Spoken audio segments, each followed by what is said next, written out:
Bonjour à toutes et à tous, je vous retrouve pour une nouvelle vidéo. Je vais vous faire un tour de mes aquariums numéro 3 partie 2.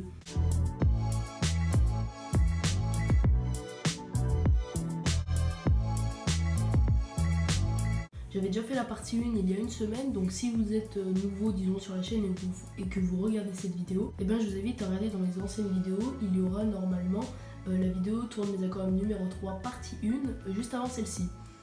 Dans cette dernière vidéo, je parlais seulement de mon plus gros bac, de mon 125 litres. Du coup, dans cette vidéo, je vais faire la suite de la dernière vidéo, c'est-à-dire je vais parler de mes autres bacs, donc de mes nano-bacs. Dans la vidéo tour de mes aquariums numéro 2, vous aurez pu voir que j'avais 4 nano-bacs, c'est-à-dire un 10 litres, un 30 litres, un 20 litres et un 12 litres. J'ai enlevé le 30 litres pour laisser de la place pour mon futur bac marin. Et j'ai enlevé le 12 litres parce qu'il ne me servait plus à grand chose, il n'y avait plus rien dedans et surtout il était envahi d'algues. Il me reste donc plus que 2 nano-aquariums de 10 litres et un nano-bac de 20 litres low-tech. Alors ici vous pouvez voir deux petits bacs de 10 litres. Ce sont des tout petits aquariums de marque Dennerley. Donc les dimensions ils font 20 par 20 de largeur et par 25 cm de hauteur. Donc c'est des aquariums plus hauts que longs, c'est-à-dire que ça fait quand même des dimensions assez sympas pour l'aquascaping. Je les ai collés côte à côte, du coup en fait ça fait un effet disons un aquarium en deux, puisqu'en fait on croirait de loin qu'il s'agit d'un seul bac, tandis que ce sont simplement deux bacs collés, avec des décors plutôt différents. Du coup je vais me focaliser d'abord sur ce bac là. Alors concernant son matériel technique, la lampe est une lampe Dennerley Nanolight 9 watts.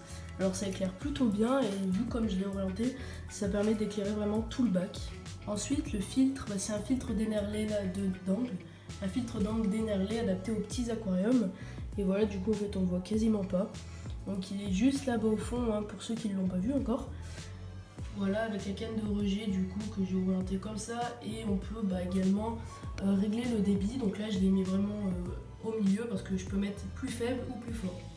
Concernant le sol, il s'agit de quartz noir et avec du quartz blanc j'ai recréé comme une espèce de petite rivière. Bon ça ressemble pas trop mais bon voilà, ça fait un petit décor assez sympa et voilà.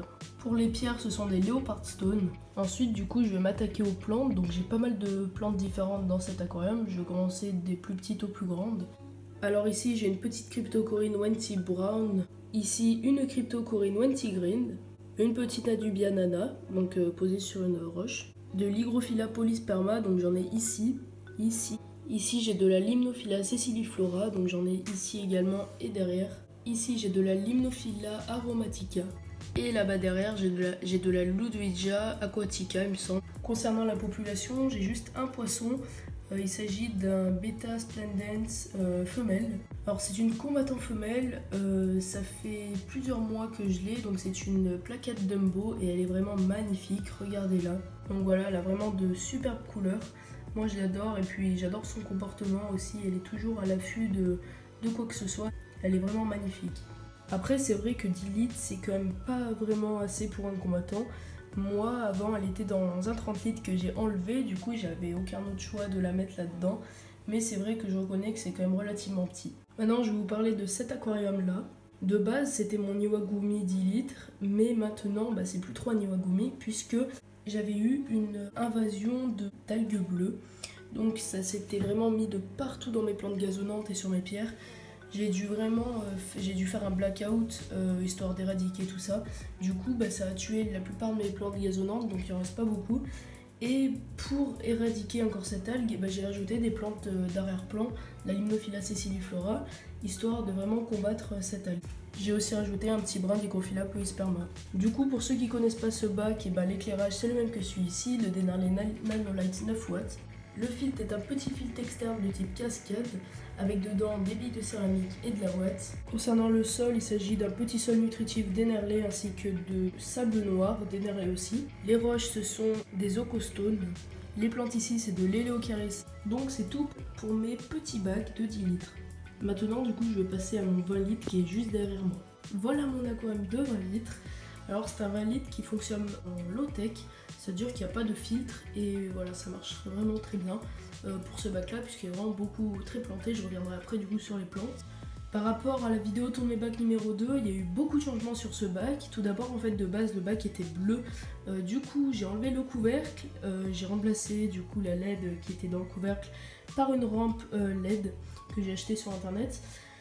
J'ai peint la com en blanc, du coup ça fait quand même un peu plus joli, puisqu'en fait je pouvais pas enlever ce genre de renfort parce qu'il est carrément jointé au verre, du coup je pouvais pas l'enlever, et puis j'avais tellement peur de casser ou quoi, du coup j'ai rien touché, sachant que la com était en eau, je pouvais pas trop le bouger, et du coup j'ai juste peint la com en blanc. Du coup, concernant le sol, c'est simplement du sable de Loire. Du coup, je vais vous parler des plantes. Donc, devant, j'ai des cryptocorynes Wenty Green. J'ai de l'hygrophila polysperma qui pousse vraiment mais très bien, et je suis super contente de cette plante. Donc c'est toute celle qui est là, elle est en arrière-plan et elle pousse également de partout, enfin voilà, elle pousse très bien, elle se multiplie super bien. Pour la population, j'ai des crevettes Neocarigina. Ici par exemple on en voit une très jolie, une petite crevette sympa qui a été croisée je pense avec une forme sauvage et une red cherry, du coup ça fait qu'elle est plutôt grise avec des petites couleurs rouges. Là-bas au fond par exemple, là je vais avoir une red fire. Donc elle a un rouge quand même assez beau, voilà, c'est un rouge très vif, et bon là elle est un peu cachée, du coup j'arrive pas trop à la filmer. Hop, ici là je vais avoir une forme sauvage, donc en fait elles sont vraiment grisâtres, hein, elles n'ont pas vraiment de couleur, mais j'adore quand même ce genre de crevettes. Et voilà, j'en ai plein d'autres, mais j'ai tellement de plantes que c'est quand même difficile de les trouver, mais sinon ça se reproduit quand même très facilement, j'ai quand même pas mal de petites. Donc voilà, du coup c'est tout pour ce bac de 20 litres. Et voilà, c'est la fin de cette vidéo. Merci de l'avoir regardé, n'hésitez pas à vous abonner, à bientôt.